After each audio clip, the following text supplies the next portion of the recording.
how can you add text to your image into Photoleap. So without any further ado, let's dive right into this exciting video.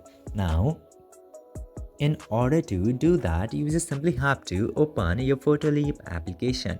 But before going into these steps, I would like to remind you that this option is exclusive to iOS users. Means only if you have any iPhone or iOS devices, then you can use this feature. Otherwise, you cannot.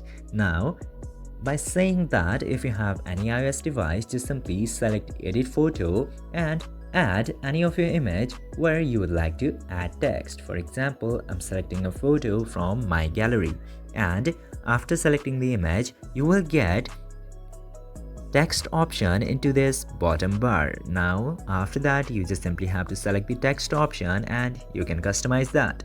And this way, you can easily add the text into your image by using Photoleap.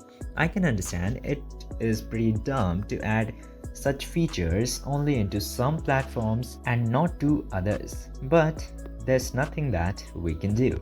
I hope this video was helpful for you. If yes, don't forget to like, share and subscribe to the channel to never miss another update. Thank you for watching this video.